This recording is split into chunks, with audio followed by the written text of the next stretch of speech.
झाला कौतुक करिता रोकडे आणि काही पुढे नारायण येऊनिया पुढे धरिला मार्ग हरवया भाग विंद्र यागे विंद्र दहे दूध तूप नेता लोणी घेतले हिरोनी वाटी त्यांच्या हिरोनी घेतल्या कावडी सकळा मनती गोपाळा बरे नव्हे नव्हे तेची करी नव्हे कळी काळा नव्हे तेची करी नव्हे कळी काळा तुला म्हणे लीला केली देव माझीवानी तुझे वर्णे गुणनाम ऐसे देई प्रेम काही कळा विठ्ठल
हरवया भाग विंद्र यागे कायमा शिवाने माने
त्यांच्या कृपादानी प्रतीचा विस्तारो बाबाजी सद्गुरु दास तुका बाबाजी सद्गुरु दास तुका आत्मरूप गणेश स्मरण होय सकल विद्यांचे अधिकरण ते जीवंतु श्री चरण श्री गुरुरायांचे ते नमस्कारो निहातायं ब्रह्मा वरुणेंद्र रुद्रमरुतास पुनवन्ति दिव्य सवेर वेदे सामपद कर्म उपनिषदेरदायं सामगा ध्याना अवस्थित तदगतेन मनसा पश्यन्ति यमोहिनो यशान्तवन विदुषुरासुरगणा देवाय तस्मै नमः सेवा विचारयानना महासंत अनंतघना तुम्हारे उद्या आमची करुणा शुभमंगल समयी शेगाव ग्रामे वसले गजानन स्मरणी दयांच्या हरतील विघ्न मनोनी स्मरावे अंतरी सद्गुरुला नमस्कार माझा श्री गजानन बाहुदेवा गण करुणेच्या हातत रूपाने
कधी होऊनी बुद्धाचानक भक्तांना भेटून येतो गण गण गणात बोलते हा मंत्र मुखाने वचनाला सामर्थ्याने गजाननाचा संकट जाईन माघारा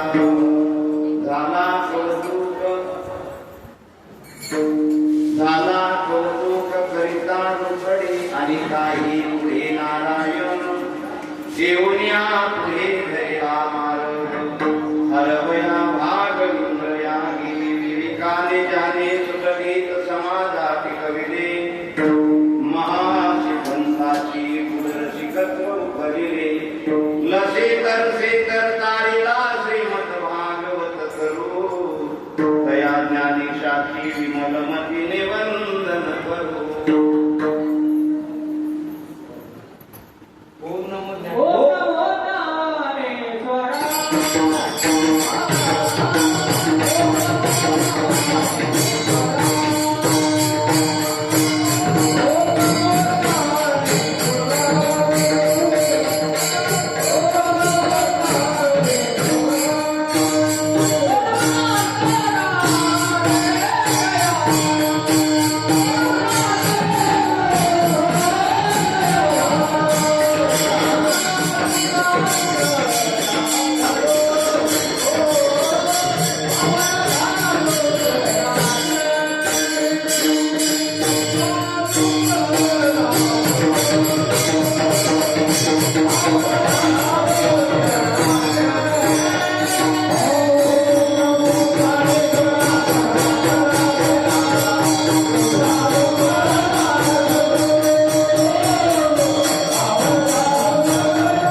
कौतुक झाला कौतुक करिता लोकडे आणि काही पुढे नारायण येऊया पुढे धरिला मार्ग हरवया भाग विंद्रया के स्वामी सज्जन.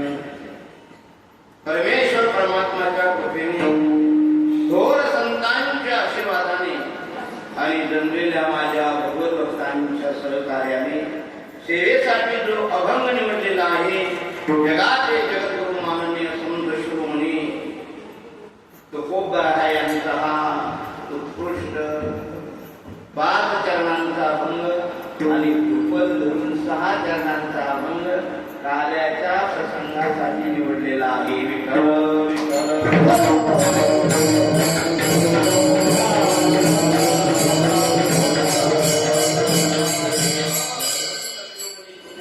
जीवनाला आलेल्या साधकाला उपदेश करतात, बाबा रे आज तुला सुंदर प्रकारचा नरदेह मिळाला आणि ह्या नरदेहाला आलेल्या जीवाना काला घेऊन मुक्त व्हायला पाहिजे असं नाही. काला तुकोबरायला काला सांगण्याचं काय प्रयोजन? नरदेहाला आलेल्या जीवाला मुक्ततेचे साधन म्हणजे काला आणि सप्ताहाची सांगता म्हणजे काला. आतापर्यंत जे प्रभू नामचिंतन आपण केलं, कोणी हरिपाठ केला असेल, कोणी भजन केलं असेल, कोणी कीर्तन केलं असेल, कोणी ग्रंथराज ज्ञानेश्वरीचं पारायण केलं असेल, कोणी नामजप यज्ञ केला असेल, कोणी मृदंग वाजवला असेल, कोणी गायन केलं असेल, कोणी कोणाचा जो विषय असेल त्या विषयाला धरून आजचा जो काल्याचा जो प्रसंग आहे भगवंताकडे याचना करण्याचा प्रसंग आहे. भगवंताकडे आतापर्यंत केलेली जी तपश्चर्या आहे त्या तपश्चर्याची फलश्रुती म्हणजेच काला.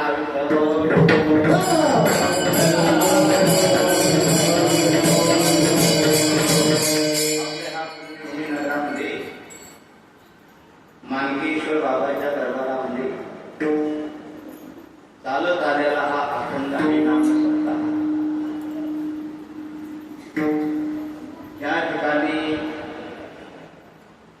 थोर महात्मे तपश्चर्या करून निघून गेली. थोर महात्म्यांच्या पदस्पर्शाने पावन झालेली ही भूमी आणि ह्या भूमीमध्ये महान विद्वान ज्ञानी पंडित असे थोर महात्म्यांचे ह्या ठिकाणी वास्तव्य आणि तुम्हा सर्व सज्जनांचं दर्शन पुण्याचं एकमेव ते कारण आमचे श्रीमान हरिभक्तपरायण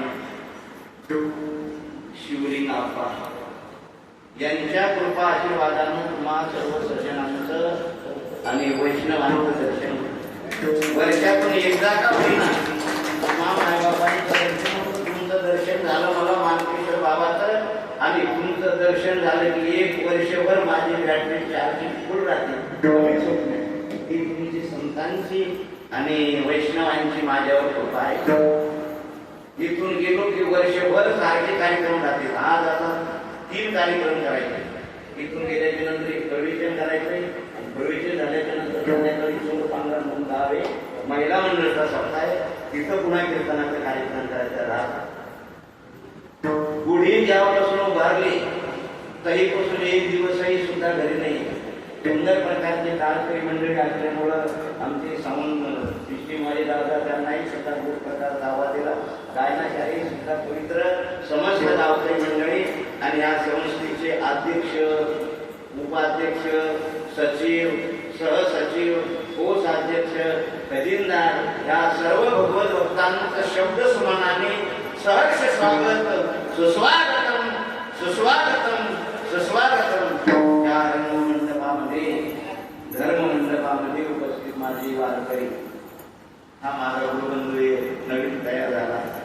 देगाव संस्थेतही सर्व माझे वैष्णव संतवृंद गावकरी मुखा असलेल्या माझ्या आधी माझ्या शक्ती भक्ती माता यांच्या कृपा आशीर्वादानं तुम्हा टाळकरी मायबापांच्या सहकार्याने आपण हा 2 घंट्याचा कार्यक्रम संपन्न करू.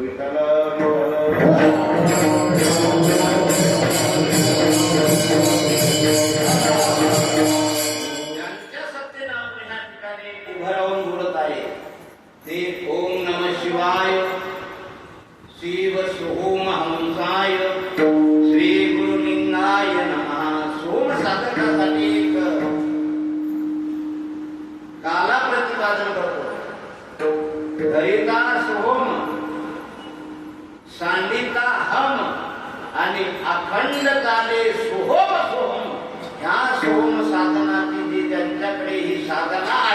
त्यांचा काला दररोजच होत असतो. हरिता सोम, सांडिता हम आणि अखंड काले सोम सोम. ओम नमः शिवाय. शिव सोम हंसाय. श्री गुरुलिंगाय नमः. शिव भोळा चक्रवर्ती त्याची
आणि त्यांच्याच कृपा आशीर्वादाने आपण ह्या ठिकाणी बसलेला आहे. आपल्याला किती वाजून किती मिनिटं इथं बसू द्या हे ज्यांच्या हातात आहे तो भगवान मंदिरात. किती वाजून किती मिनिटाला आपल्याला इथून उठून द्यायचं ते ज्यांच्या हातात आहे त्याला मानकेश्वर बाबा असं म्हणतात. आणि त्यांच्याच सहकार्यातून आणि त्यांच्याच सानिध्यामध्ये आणि त्यांच्याच कृषीमध्ये आपल्याला काला घेऊन आज मुक्त वार्ता काला आहे. काल्याचं चिंतन असं आहे सज्जनांनो. कंठी धरीला कृष्ण म्हणी अवधानली प्रकाशी. ज्यांच्या कंठामध्ये कृष्ण नावाचा मणी ज्यांना परिधान केला नाही तोच सुंदर प्रकारच्या काल्याचा अधिकारी बनत असतो. तुम्ही म्हणता काल्याचा अधिकारी बनणं म्हणजे काय? अरे काल्याचा अधिकारी बनणं म्हणजे मौलिक ज्ञानोदराचे पूर्वी तुमच्या समोर प्रतिपादन करतो. साथ आणि मित्र येणे शब्द जैसे कंठोळा होतात. ज्यांच्या कंठामध्ये कृष्ण कृष्ण कृष्ण कृष्ण सतत शब्द निघतो तोच कालाचा अधिकारी आणि तोच काला घेऊन मुक्त होतो. काला हा एवढा सोपा नाही. देवाधिकारा हा काला दुर्लभ आहे. वैकुंठी तो ऐसे नाही.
दर्शन केला कुठे संत वैकुंठात बिलकुल नाही.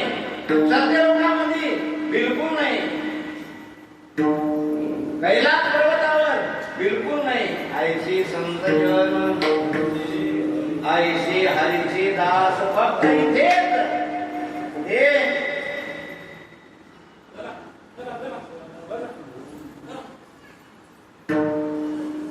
कुठे नागेश्वर भगवंताच्या दरबारामध्ये, भोलेनाथांच्या दरबारामध्ये, मानकेश्वर बाबाच्या दरबारामध्ये ऐसे संतजन ऐसे हरिचे दास ऐसा नाम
हरिनाम. सर्व सवंगडी आणि त्यांच्यामध्ये भगवान आणि भगवंतांच्या माध्यमातून तुम्हाला आम्हाला काला प्राप्त होतो.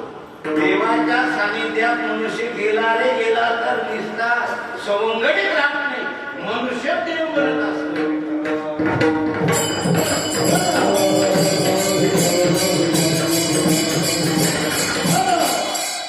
महात्मे प्रतिपादन करतात, अरे काला किती दिवस घ्यायचा, आपण काल्याचे अधिकारी आहे हे खरं आहे, पण काला घ्यायचा किती दिवस. लाई आणि दही घेऊन आपण मुक्तवतो का. काल्याचे 3 प्रकार सांगितले आहे. एक आपल्या आईनं लहानपणी बनवून दिलेला काला, दुधाचा आणि भाकरीचा. दुसरा जो काला आहे तो लाही आणि दह्याचा काला. आणि तिसरा जो काला आहे जीव ब्रह्म ऐक्य होणं याचा नाव आहे काला. काला घ्यायचा किती दिवस. ओम नमः शिवाय. शिव सोम हंसाय श्री गुरुलिंगाय नमः. मग जीव ब्रह्म ऐक्य याचं नाव आहे काला. मग तो काला देता कोण. भगवान देतो. आणि घेणारे अधिकारी भक्त असतात त्यांनाच काला प्राप्त होतो, अन्यथा सामान्य जीवाला काला प्राप्त होत नाही. आणि काल्याचे अधिकारी सामान्य जीव नाही. आपण कुठेतरी आलो म्हणजे आज मोठा भंडारा आहे आणि काल्याचे कीर्तन चला आपण काला घेऊ आणि काला करून मुक्तो असं ध्यानात आणायचं नाही. तुम्ही हात पुढे केल्याच्या नंतर तुमच्या हातामध्ये फक्त 2 गोष्टी पडत्या, एक दही आणि दुसरी लाही. दह्या आणि लाह्यानं तुम्ही मुक्त होऊ शकणार नाही. त्याच्या करताना तुम्ही अधिकारी बनवा लागेल. आणि जेव्हा तुम्ही संत महात्म्यांच्या सानिध्यामध्ये येतात तेव्हा तुम्ही अधिकारी बनताना. दुसरा माझा प्रश्न आहे तुझ्याकडे. कृष्ण परमात्माच्या सानिध्यामध्ये जे भगवत भक्त वास्तव्य करत होते ते सर्वच अधिकारी नव्हते, पण त्यांची जी श्रद्धा आहे, त्यांचा जो विश्वास आहे, तो विश्वास दृढ कृष्ण परमात्मावर होता. आणि देव जे होते ते सत्य त्यांना मान्य होतं. विठ्ठल विठ्ठल.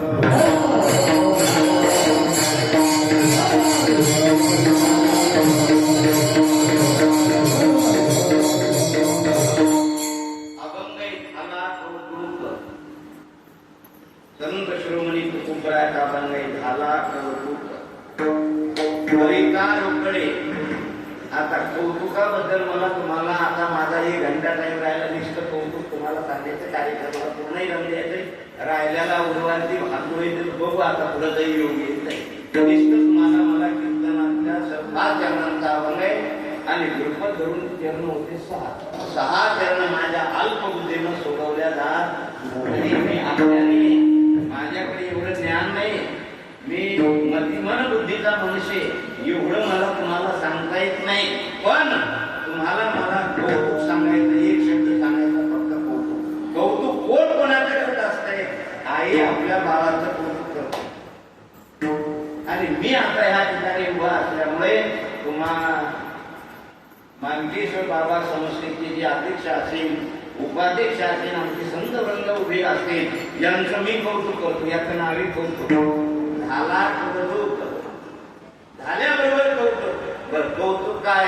जन्म झाला तर एवढा आनंदात जन्म झाला का नाही. बंदी शाळेमध्ये जन्म झाला मग कोण कोणाचं कौतुक करणार.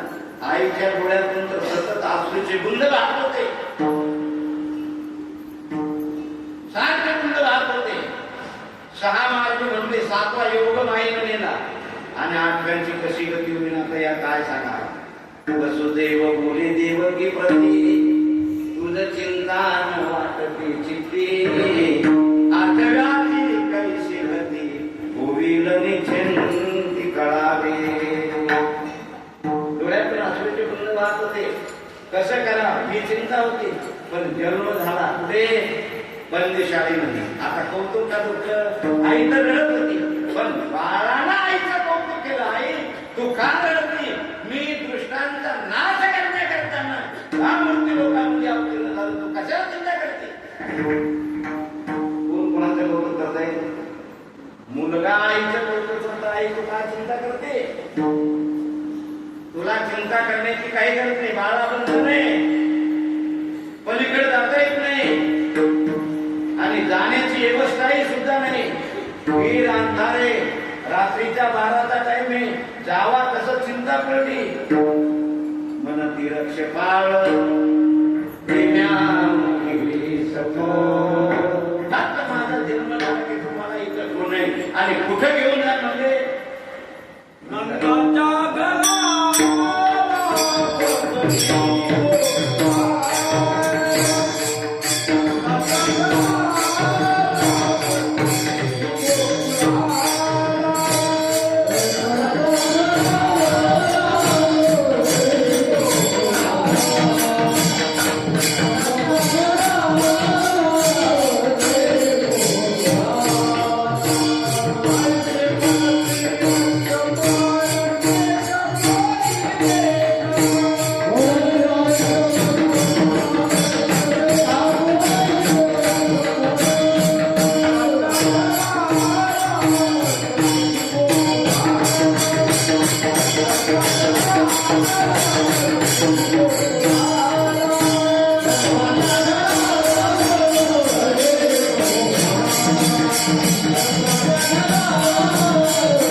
भगवान ज्या टायमाला भूतकाळामध्ये गेले त्या टायमाला भूतकाळाचं जे दुःख आहे, जी चिंता आहे, काही व्यथा आहे, ती सगळी पळून गेली. चिंता ही पळाली गोकुळा बाहेरी, आनंद भितरी केला देवी. गोकुळामध्ये आनंद निर्माण झाला. भगवान अवतीर्ण झाल्याबरोबर भगवान अवतीर्ण होणे आणि गोकुळातलं दुःख झाले. जसा आपल्या हृदयामध्ये भगवंतांना अवतीर्ण होणे आणि दुःखाची निवृत्ती होणे, शास्त्रीय भाषामध्ये सांगतो शाश्वत सुखाची प्राप्ती आणि दुःखाची निवृत्ती. जो आपल्या हृदयामध्ये भगवान प्रकट होणे आणि आपल्या पाठीमागली चिंता, व्यथा, दुःख हे काय, हे सगळे दुःखाची निवृत्ती होणे. भगवान गोकुळामध्ये आले, दुःखाची निवृत्ती झाली, चौकडे आनंद गुढिया जोडले.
जेव्हा मनुष्याला आनंद प्राप्त होईल तेव्हा गुढ्या लावतात. आणि गुढ्या लावण्याचं एक कारण सांगतो तुम्हाला, जेव्हा दुःखाची निवृत्ती होईल, दुःख राहणार नाही, जेव्हा मनुष्याला कुठेतरी आनंद प्राप्त होतो आणि त्या आनंदाच्या भरामध्ये मनुष्य नृत्य करत असतो, मनुष्य नाचत असतो, मनुष्य भजन करत असतो, मनुष्य पावली खेळत असतो. म्हणजे त्याच्या ध्याची ज्यांना अवस्था प्राप्त किंवा मी कोण आहे हेच कळत नाही आणि तेव्हा तो नाचत असतो तो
यालाही सुद्धा भान नाही.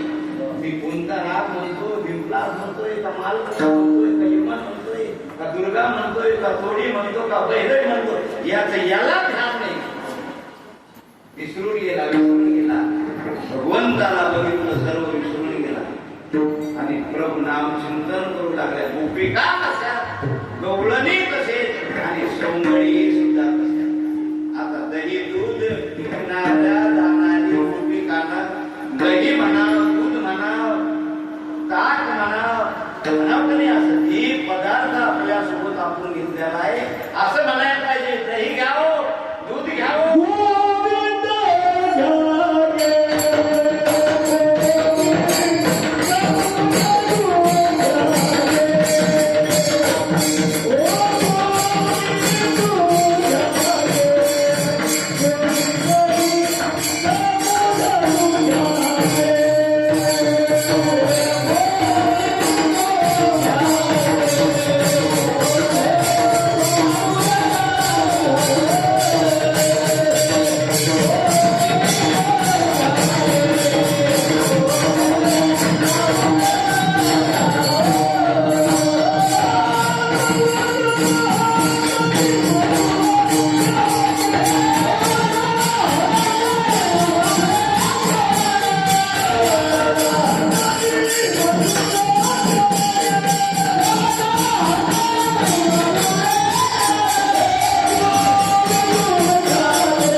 बदल झाला. बदल असा झाला कौतुक करण्याच्या आवेजे जो समाज आहे तो त्या गवळणीची निंदा करू लागला. निंदा करू लागला. म्हणजे दही दूध आणलंय आणि दही दूध म्हणायचं तर काय म्हणून राहिले गोविंद या कोणी दामोदर खाली. इथं निंदा सुरू झाली. आता इथं कौतुक नाही. पुन्हा निंदेचं एक प्रमाण सांगतो तुम्हाला. राधिका नितांत कृष्ण परमात्मावर प्रेम करत नितांत प्रेम करत होते आणि निष्ठ एकांगानं प्रेम करत नव्हते, सर्व अंगानं प्रेम करत होते. मग तथा सर्वनो श्रद्धा मदनोर ज्ञान उत्सवा सर्व अंगानं प्रेम करत होते. अहो भाग्यम नंद गोप व्रजोकतम हे निमित्त परमानंदम पूर्ण ब्रह्म सनातनम. या पूर्ण ब्रह्म भगवान आहे त्या भगवंतावर नितांत प्रेम करत होती. त्या राधेला समाज प्रश्न करत होता, हे राधे तू ज्यांच्यावर प्रेम करते तो आपला नाही. कोणी कोणी म्हणे देवगीता हो आपला नाही पण राधेचा एवढा दृढ विश्वास होता सज्जनांनो राधेचे ना एकाच वाक्यात त्यांचं सर्व वाक्य समाप्त करून टाकलं तो कोणी का असेना मी आता त्याच्याशी रद्द झालेली आहे याची पुढं माझी गेले हरपुणे श्रीरंगा वाचवणे अनुने किती शिकवाल मुदली उडला मी तयार मी किती मला शिकवण्याचे प्रयत्न केले तुम्ही मला कितीही सुद्धा सांगण्याचे प्रयत्न केले तर मी आता सांगण्याच्या अवस्थेमध्ये राहिलेली नाही तुम्ही सांगा मला पण मी सांगण्याच्या अवस्थेमध्ये राहिलेले नाही किती शिकवा मी दया गोळा झाले पटना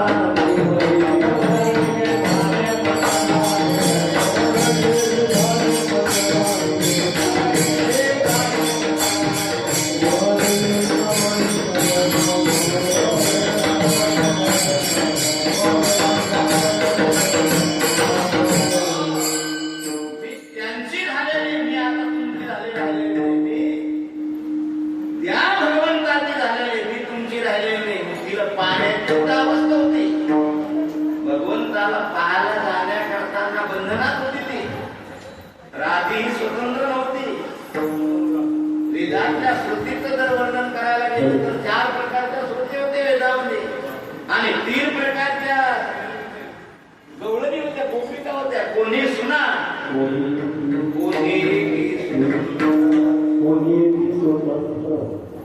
साधू जी आहे ती तिच्या अधिकारावर असते आणि सून ही सुद्धा तिच्या अधिकारावर असते किंबहुना एक जी असते ती अर्धावट स्वतंत्र आणि अर्धावट परतंत्र असते सासू कम्प्लीट स्वतंत्र असते कम्प्लीट सासू काहीही सुद्धा करू शकते सुनाला तसं करता येत नाही का करता येत नाही ती अर्धावट स्वतंत्र असते आणि अर्धावट परतंत्र असते कोणी सुना कोणी लेकी कोणी एकी स्वतंत्र सासूला म्हटले मला कन्हैयाला बघायला जायचं गेला सासूला विचारला मला कृष्ण कन्हैयाला बघण्या करताना जायचंय सासू केव्हाही सुद्धा उठली आणि कृष्ण कन्हैयाला बघून येऊ शकते सुंदर म्हणजे आत्याबाई मला त्या कृष्ण कन्हैयाला बघायला जाते सासू म्हणून त्याच्यासारखा बदमाश जगात दुसरं कोणीच नाही तू तिकडे गेल्याच्या नंतर पुन्हा परतच माझ्याकडे येतील हे सांगता येत नाही म्हणून सासू सुनाला जाऊ देत नाही परतंत्र मुलींना विचार केला आई हो आई काय बाळा कन्हैयाची बासरी वाजती आवाज येतो कुठे वृंदावनामध्ये वृंदावनी वेणो कवनाचा माय वाजे मद आसकी राजवराजे आवाज राहिला मला वाटत जाऊ हे काटे जाऊ नको जाणार आहे जाऊ नको जाणार आहे काय करू शकते आहे काहीच करू शकते पण सुनाला तसं जाता येत नाही देवाला तर बघायचंय जाता येत नाही 4 दिवस निघून गेले 8 दिवस निघून गेले एक दिवस सासूचा भाऊ घरी आला आणि आधी बोलू नका आजच्या दिवस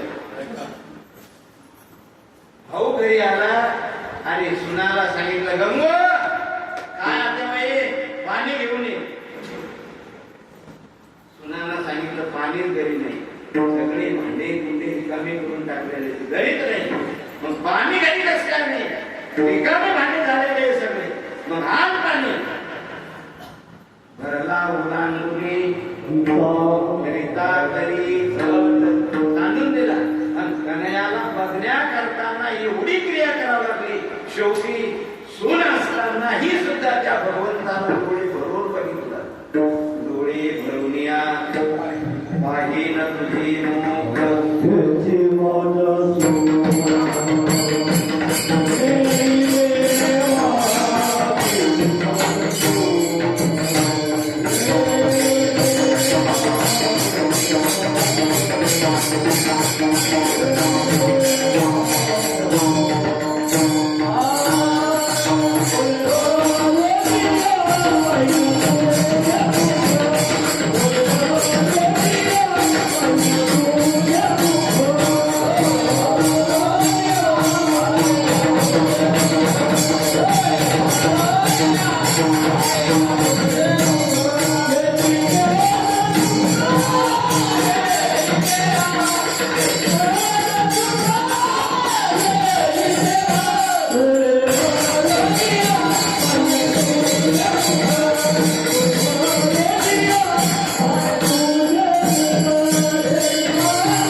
Oh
करतो गोपिका, अरे तुझ्या सासूचा आवाज आला, तू पुन्हा परत जा.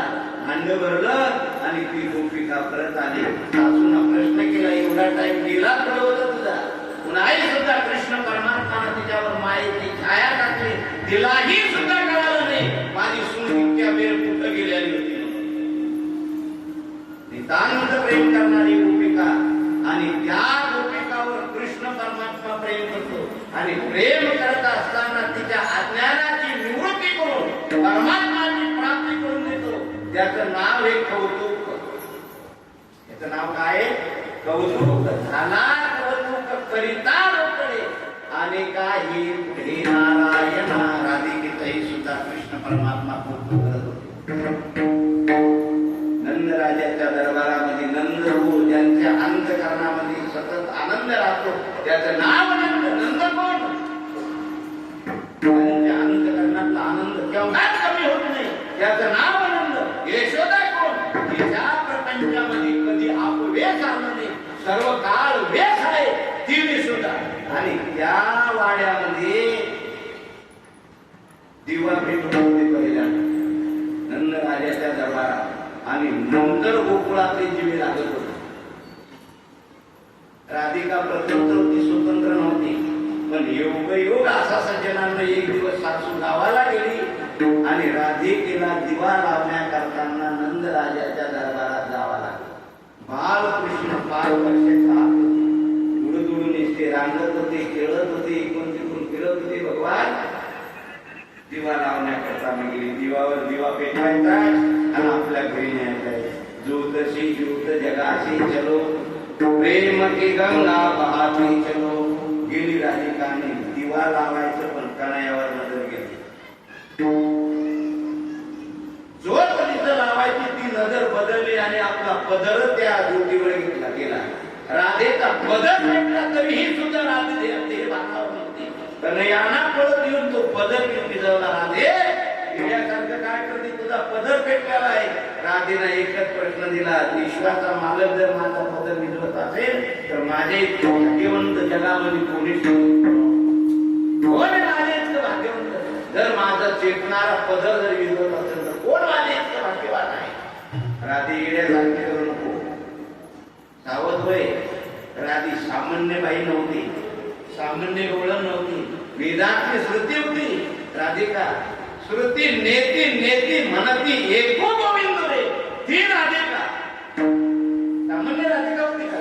श्रुती नेती नेती म्हणती एको गोविंद रे, ती राधिका. राधा गवळण करती मंथन, अविरत हरिते मनात चिंतन. उजव्या डाव्या हातामध्ये कृष्ण कृष्ण ते बोलती कंकण. हातामध्ये जे बांगड्या होत्या, बांगड्या ज्या बांगड्या होत्या, त्या बांगड्या मंथन करत असताना कृष्ण कृष्ण कृष्ण कृष्ण म्हणत होत्या. काय राधिका? जसे अर्जुनाचे केस कृष्ण कृष्ण म्हणत होते. महाभारतातला अर्जुन कृष्ण परमात्माचा मित्र, कृष्ण परमात्माचा मेहुणा, आणि कृष्ण परमात्माचा दोस्त. त्या कृष्ण परमात्माच्या मित्राचे केस जे आहे ते कृष्ण कृष्ण म्हणत होते, आणि राधिकेच्या ज्या बांगड्या बांगड्या कंकण, उजव्या हात डाव्या हात ज्या टायमाला मंथन सुरू व्हायचं त्या टायमाला ते बांगड्या काय म्हणत होते महाराज? काय बोलत होत्या? कृष्ण कृष्ण ते बोलती कंकण, राधा गवळण करते वंदन. काय अधिकार होता त्या राधिकेचा? सामान्य अधिकार होता. आणि तो कृष्ण परमात्मा राधिकेचं कौतुक करत होता.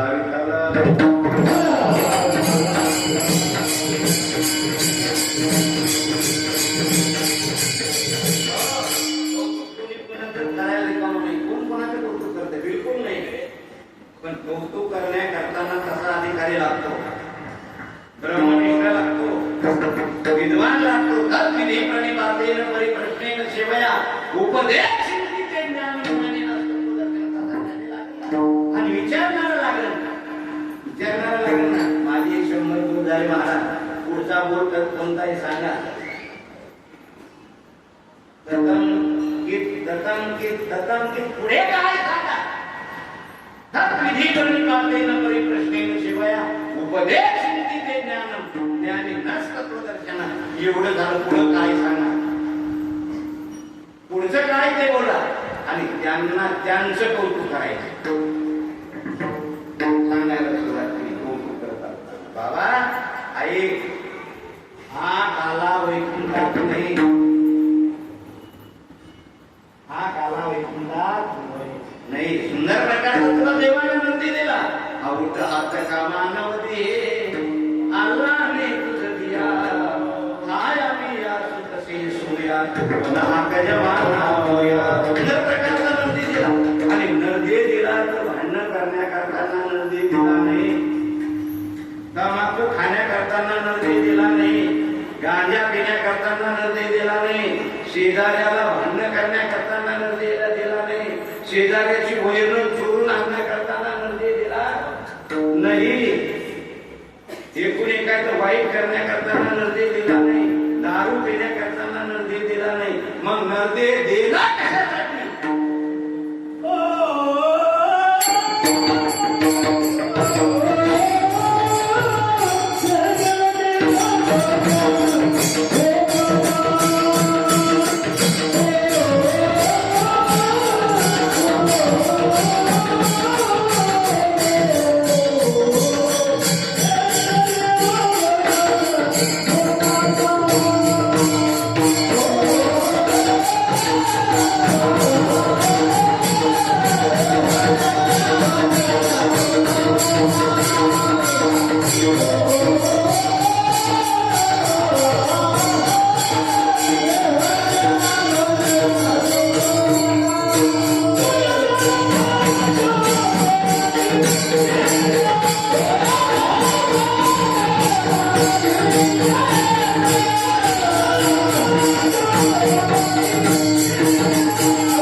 माझ्या तरी यादीत अजून आली नाही, नंतर येईल तर काही सांगता येणार नाही. पण आतापर्यंत सुद्धा आई कधीच म्हणली नाही माझ्या बाळांना असं केलं नाही.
काहीतरी करायचं.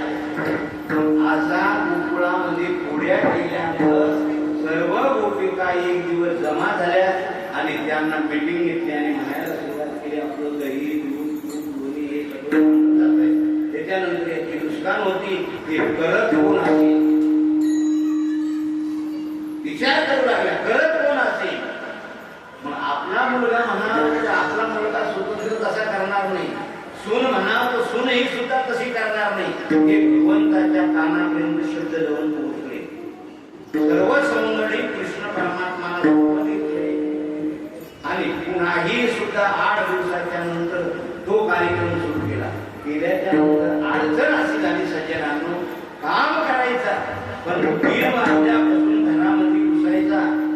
4-4:30 वाजेपर्यंत जे कार्य करायचं ते संपूर्ण कार्य करायचं आणि निघता लोणी दही दूध ज्या सुना धरतील असायच्या त्यांच्या तोंडाला लावायचा. हा बाबा निघून जायचा. बाललीला सांगतो तुम्हाला निघून जायचं.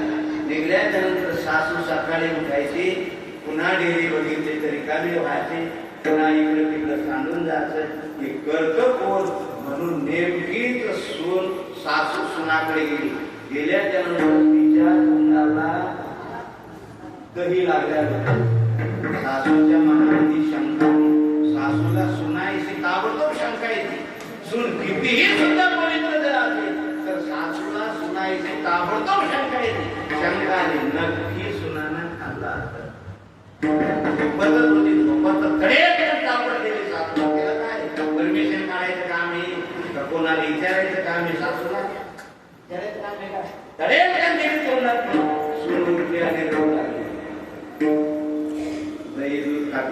मुलाचं नाव विनाकारण खराब करून राहिली. सगळ्या घरात नुकसान करून टाकले. तोंडात मारले. ऐकलं 1 दिवस. पुन्हा 8 दिवस निघून गेले. पुन्हा कन्हैयाला वाटलं बाललीला सांगतो. कन्हैयाला वाटलं हे पाठ आता चालत नाही. ज्या सुनांना सासानं ज्या सुनाला मारलं होतं त्या सासाच्या तोंडाला लोण्याचा गोळा झोपातच लावून दिला. कृष्ण कन्हैयाला मारला. पुन्हा सासू उठली. तिचा स्वभाव गेली सासूला बांधायला सुनाला बांधायला. सुनाला मोठ्यांना टाऊ करून राहायला सुरुवात केली. सासूबाई मला का भांडता आणि तुमच्या तोंडाला लोण्याचा पेत का. सुनानं पंचम सणामध्ये रडायला सुरुवात केली. सगळे गवळी गोपी सगळे जमा झाले आणि काहून मारली सुनाला. म्हणून सुनानं सांगितलं मामाजी मी दही खाल्लं नाही दूध खाल्लं नाही ही सासूच खाती माझी. म्हणजे तुम्ही पाहता पुरावा आहे सुद्धा लावून द्या. लोणी लागलं तुमच्या तोंडाला लोण्याचा फेटका काम पुन्हा बंद झाला. जाता 8 दिवसाच्या नंतर पुन्हा कार्यक्रम झाला. बाललीला गोपिका म्हणे हा कन्हैया कार्य करत असेल पण राजाचा पोरगा याला बोलू. राजाच्या मुलाला बोलण्याचा अधिकार नाही. याला बोलण कोण म्हणून असा विचार करू लागला. पण एक म्हातारी बोलत होती. त्या म्हातारीनं छातीला हात लावून सांगितलं म्हणले तू लय श्रीमंताचा मुलगा आहे. माझ्या घरी येऊन जा मग तुझी सोय लावते. तंगड म्हणून टाकते. तंगड दिसता येऊन जा दिसता माझ्या दारी येतो तंगड म्हणून टाकते. कृष्ण कन्हैयाला सौंदर्या नामे आहे. सगळ्याला आवाज दिला म्हणजे आता तुम्ही कोणीच तुमच्याकडे जाऊ नका. आपल्याला ज्या म्हातारीनं तंगड मोडलं म्हणून सांगतोय त्या म्हातारीकडे आपल्याला इथून पुढं 8 दिवसाच्या नंतर जायचं. 8 दिवसाच्या नंतर पुन्हा कृष्ण कन्हैया दारून गेला की दिसला की शिवी द्यायची. दिसताही तंगड मोडून टाकते. कन्हैयानं 4 वाजता दिवसाची मीटिंग घेतली दिवसा आणि बरोबर रात्रीच्या 12 वाजता जायचं. बरोबर 12 वाजता म्हणजे त्या आधीच्या घरामध्ये जाण्याकरता तिला कोणी मुलगा नाही. इतक्या दिवस आपण चोरी करत होतो. आपल्या सौंदर्यामधला एक सौंदर्य आपण घरी ठेवत होतो. त्याला सांगत होतो तू घरी राह आणि तुझ्या आईला दोघीच्या खिचडी लावली की हे झोपले की उघडी ठेव. म्हणजे आम्ही आल्याच्या नंतर आम्ही घरामध्ये बसू शकतो, पण त्या म्हातारीला कोणीच नाही. आता आपण त्यांच्या घरी जाणार कसं? म्हणजे तुम्ही त्याचा विचार करू नका. मला तिथे दर्जे कसा उघडायचा हे मला माहिती. प्रत्येकाची कडी माझ्या हातात, कोणाची किती वाजता लावायची आणि कोणाची किती वाजता उघडायची हे सगळं माझ्या हातात. तुम्ही चिंता करू नका. म्हणजे चला का नाही गेले म्हातारीच्या दारी. गेल्याच्या नंतर कन्हैयाने सांगितलं, लावा डोळे. तुम्ही नका लावू का? तुम्ही तुमच्या डोळे लागले तर माझे डोळे लागायचे.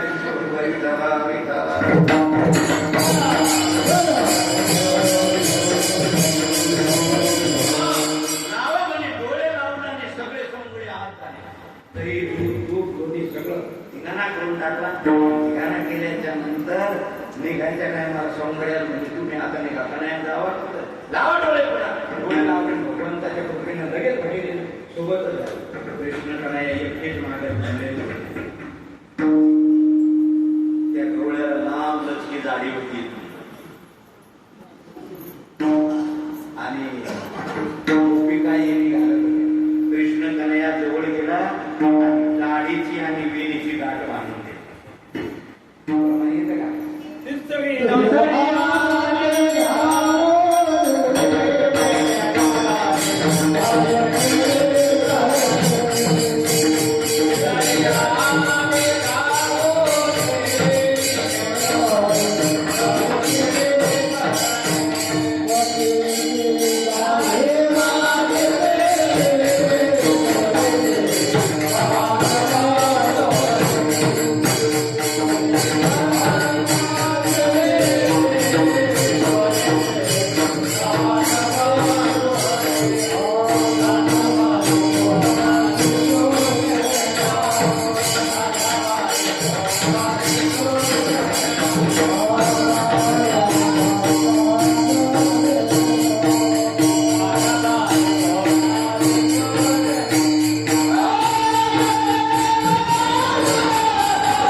सकाळी आमच्या भक्ती मातांचा आणि आमची भाऊ काळकरी मंडळी, जिनेकरी बाबा, आमचे आप्पा यांचं सकाळी रामकृष्ण सुरू झालं आणि 2-3 आठवडे झाले. पहिली मालिका, दुसरी मालिका, तिसऱ्या मालिका गेले आणि मोठ्यानं म्हणू लागले, उठा पांडुरंगा प्रभात समय पारला, वैष्णवांचा मेळा तुझ्या पाये लागला, वाळवंटापासून महाद्वारापर्यंत. गोपिकाला शिवाला काकडा सुरू झाले. आमच्या भक्ती माताचा आवाज कानावर गेला. लांब आवाज होतो हा प्रकारचा. भक्ती मातेच्या कानावर आवाज गेला भक्ती माताचा आणि गेलं शिवाला. शिव आल्याच्या नंतर कटकन तुझ्या बरोबरच्या गवळ्याच्या दाढीला झटकन झटका बसला. गोपिकाला राग आला, म्हणे आता ही म्हातारं झालं आणि शारदा ताई झाला, आप्पाचा काकडा सुरू झाला. येड्यावर कोण करून नाही लागला म्हातारं. कोण बोलते? गोपिका. म्हाताऱ्यालाही सुद्धा राग आला, म्हणजे आता इथं सगळं आयुष्य गेलंय संसार करता करता, अजून समाधान प्राप्त झालं नाही. हिचं काय म्हणू आता? म्हातारा रागवलं, पण नेमकं आलं काय हे लक्षातच आलं नाही. हिला वाटलं आधी मी दाढी ओढतोय, त्याला वाटलं हे दाढी ओढतं, तिला वाटलं माझी येणे ओढतं. मग नंतर लक्षात आलं काहीतरी अडचण झाली. मग त्या गोपिकाच्या लक्षात आलं, म्हणले मी नंदराजाच्या पोराला म्हणले तू माझ्या घरी ये, मग तुझं तंड मोडते. हा कारभार नक्की की आता बरं उठल्याच्या नंतर आता बाहेर इकडं तिकडं फिरता येत नाही. कुठं तरी कातर बघायला गेले, कात्रीनं कापायला सुरुवात केली. कात्रीनं ही सुद्धा ती गाठ कापल्या गेली नाही. इष्ट्यानं पेटवण्याचे प्रयत्न केले, इष्ट्यानंही सुद्धा केस जळाली नाही. आता करावं काय? मुली ज्यांना बांधली आता त्यांच्याकडे आपल्याला जावं लागणार.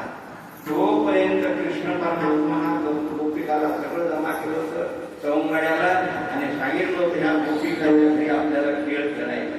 यायनं कसा तरी दरजा उघडला, दरजाच्या बाहेर पाय टाकला.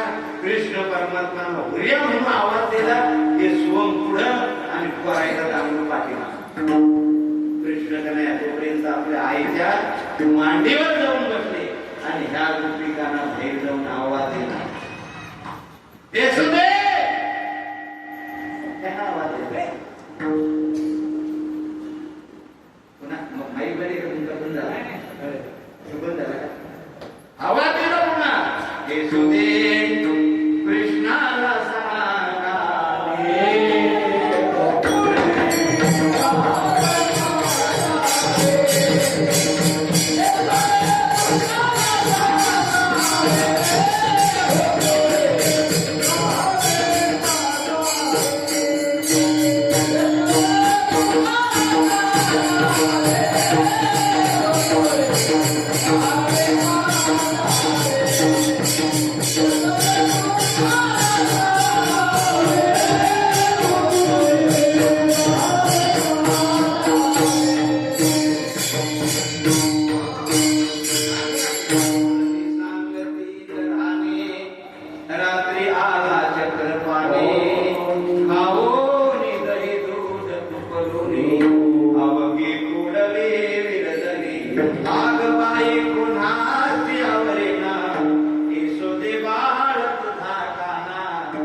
अशी अवस्था केली. कन्हैया आईच्या मांडीवर बसलेला होता. कृष्ण कन्हैयाला बाजूला केलं आणि आवाज कशाचा येतो म्हणून बघायला सुरुवात. बघताना दोन्हीची गाठ मारलेली होती. आईला सांगून कवळण दे, तुझ्या मुलाचंच काम आहे. आईचा आणि गवळणीचा संवाद सुरू होत असताना कृष्ण परमात्मा पाठीमागून उड्या मारायचा. दगड मोडते ना, मोड दगड. काय सुदे तुझा बाळ कसा करतो, मोडती दगड, मोड दगड. काय ते सुदे तुझा बाळ कसा करतो, हे संवाद दोईचा सुरू झाला. शेवटी ती आई होती, आई होती. आईला मुलाची गुण कसे असतात ते कळत असतात. आई होती. कन्हैयाकडे पाहिलं, कन्हैया खरंच तू गाठ मारली नाही. आई गाठ मारलेली. बाबा नका का मार ना, तू नाही मारली, तू इमानदार हे मला माहिती आहे, पण माझी तुला हात जोडून विनंती आहे, सोड गाठ. जी गाठ जळाली नाही, कात्रीना गाठ सुटली नाही. अरे ब्राह्मणांना साधी गाठ मारली लग्नाची. ओम स्वस्ति न इंद्रो व्रतः श्रवः, स्वस्ति न पूषा विश्ववेदाः, स्वस्ति न साक्षो अरिष्टनेमि, स्वस्ति नो बृहस्पतिर्दधातु. संकट गाठ मारली की ती गाठ आयुष्यभर तुटत नाही. ब्राह्मणांना मारलेली गाठ, कृष्णाला मारलेली गाठ कधी सुटा, भगवंतांना बघितलं गाठीचं सुट म्हणले. बघणं आणि सुटणं संग झाले. बंधन आता स्वरूप आता देव अशा तुम्ही बघितलं ते बंधन मारलं होतं, ते बंधन मुक्त झालं. आणि मुक्त झाल्याच्या नंतर सांगायला सुरुवात केली, कन्हैया पुन्हा तुझ्या लफड्यात आम्ही पडणार नाही. पण परत गेल्या अनेक गोपिका आल्या घराने.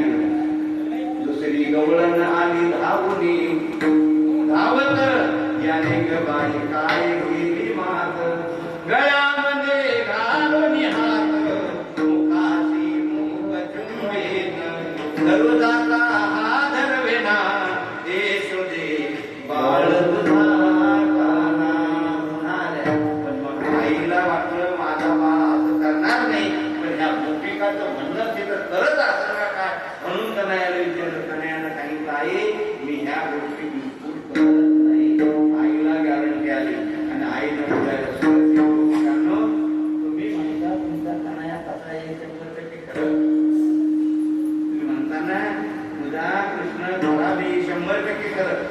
एक काम करा ना, त्या एखादीशी घरून आणा माझ्या. कोण बोलत? आई बोलते. तुम्ही म्हणता ना तुझा कृष्ण कन्हैया खोऱ्या करतोय, अनगडी करतोय, हे करतोय, ते करतोय. आता आई बाळाचं कौतुक करतो. तुम्हाला सांगतो आई काय करते, आता बाळाचं कौतुक करते. अभंग आहे आपला, झाला कौतुक करिता रोकडे. आई बाळाचं कौतुक करते. आई बाळाचं कौतुक करताना काय म्हणते आई? आता ऐका. 5 वर्षाचे माझे बाळ ग, अंगणीत माझ्या खेळ ग, तुम्ही लटकट घेता बाळग गोकुळ जाणारी. माझं मुलं 3 वर्षाचं आहे, फक्त 5 वर्षाचं आहे. आणि तुम्ही म्हणता माझ्या घरी आला, खोड्या केल्या, अमुक केलं, तमुक केलं. माझं बाळ तसं करणार नाही. मग तुमची जर इच्छाच असेल तर तुम्ही त्याला धरा. हा ब्रह्मविधी करतो. तुम्ही त्याला धरून पाहतो ना, काही हातानं उकळून देणार आहे म्हणा. नाही जमत. हा ब्रह्मविधीचा जनिता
तुम्ही त्याला धरून माझ्याकडे आणा. भगवंताला वाटलं आईचा आपल्यावर लयच विश्वास आहे. आईचा आपल्यावर लय जास्त विश्वास आहे, लय माझा विश्वास आहे आई. म्हणून एक दिवस मोठा डेरा घेतला आणि डेरा घेतल्यानंतर आई मंथन करू लागली. आता बटन दाबण्याच्या बरोबर ती रवी फिरते. मंथन करायचं काम नाही, काहीच नाही. बटन दाबलं की रवी फिरली की कोणी दही काय सामग्री तयार होती. पहिल्यांदा सण होतं. सोड रवीचा हात हरिले बाळा मंथन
मंथन करू दे ना. हात पकडला. शेवटी आईने लोटून दिलं. लोटून दिल्याच्या नंतर अदृश्य झाले.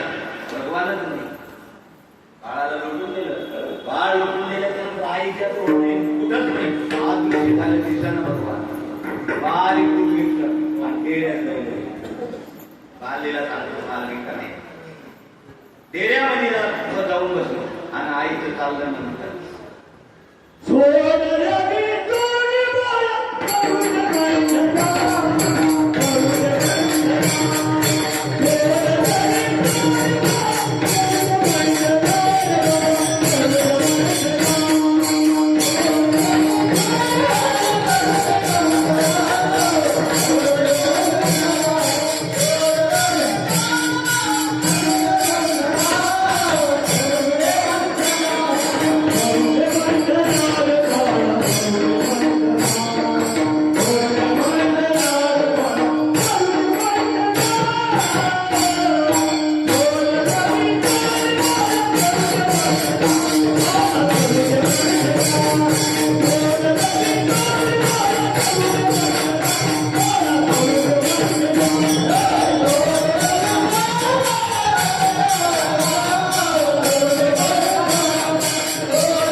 लोणी बघायला गेली, लोण्याचा पत्ता नाही. पुनवणी चिडवणी घालिते परी ते लोणी ना, काय झाले सोने माझ्या बाई कडे ना. पुन्हा रवी टाकली आणि पुन्हा सुरू झालं. सोड रवी सोड बाळा करू दे मंथना, करू दे मंथना. असं मंथन सुरू झालं. काही झालं नाही. म्हणजे रवी बाजूला काढली आणि आईनं पटकन खाली हात घातला. खाली हात घातल्याच्या नंतर बाळाची जावळ हाताला लागली. वरी काढल्याच्या नंतर बाळा अरे तू माझ्याजवळ होता, इथं खाली कसा गेला? तुझ्या डोक्याला जर रवी लागली असती बाळा तर मी काय करायला पाहिजे होतं? कृष्ण कन्हैया म्हणला मी त्या रवीचा माफी, ती माझ्या डोक्याला लागत नाही, फक्त तू सावध राह. बाळाला व्यवस्थित केलं. व्यवस्थित केल्याच्या नंतर तू श्वास केली आणि कन्हैयाला सांगितलं कन्हैया गोपिकाच्या घरी जाऊ नको. टायमावर कार्यक्रमाला पुढे येऊन द्यायचं का? 5 मिनिटं पुढे गेले चालते? अध्यक्ष साहेब चालते ना? म्हणजे टाईम झाला आता. इथून पुढे आम्हाला तिथपर्यंत जाण्याकरता ताल म्हणण्याकरता 10 मिनिटं मांडणार आहे. पुन्हा बोलायला लागलो तर पुन्हा सुद्धा काही वाढत नको. तुम्ही जे सांगता ते करायला तयार. सांगितले काम शेवट करावे.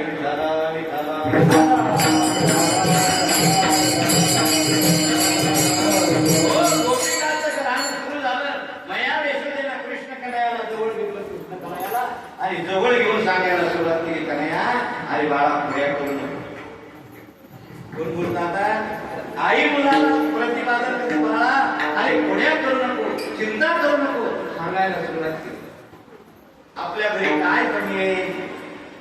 आपल्या घरी दही आहे, दूध आहे, तूप आहे, लोणी आहे. जे म्हणलं त्या गोष्टी आपल्या घरी उपलब्ध आहे. आणि विशेष म्हणजे तू नंद राजाचा मुलगा आहे, मैया यशोदेचा मुलगा आहे. पुढ्या करू नको कोणाच्या घरी जाऊ नको. रागीत तुझा वेदानंदन मारतयाला राहू नको. बोला कृष्ण बोलावे, कृष्ण बोलावे.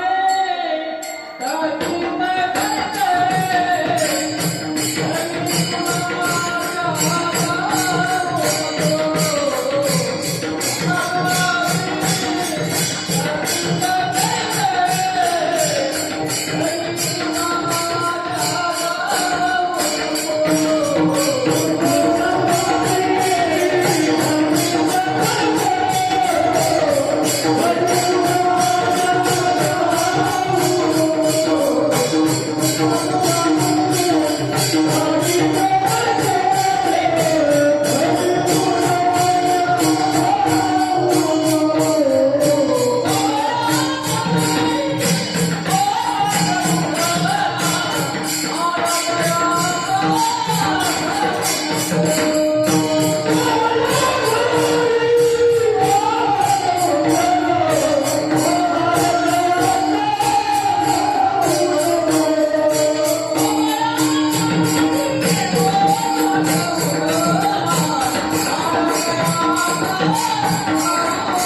उद्या जाई राणा. आज सांगते तुला मी कन्हैया, आज तुला सांगत आहे उद्या जाई राणा. उद्या जाई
बंद करायच्या. उद्या जाई राणा संगी घेऊन गुंधना गाई गुवाड. यमुनीच्या तटी येथे पाण्या मिळवणी. उद्या गाईला घेऊन जाता जाताही सुद्धा निघाले. निघत असताना सांगितलं, आई मी जातो हे करे. आई लहानच गे ग उंदा.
गाईच्या पाठीमागे निघाले आणि यमुनीच्या काठावर सुंदर प्रकारची संगडी जमा केली.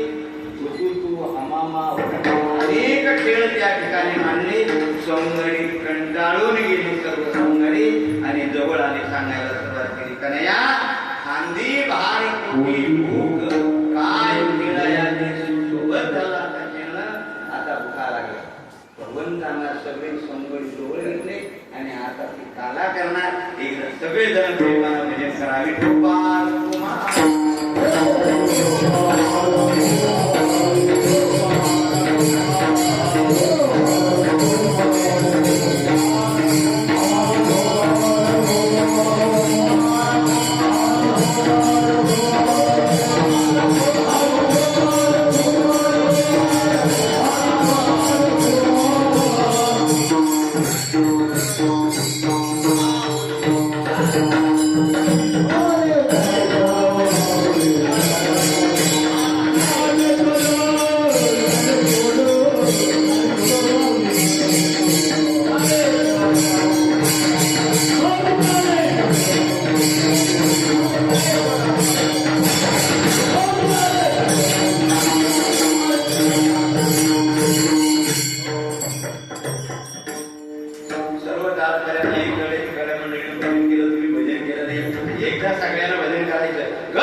मला तुका माहिती घुमतायची का तुका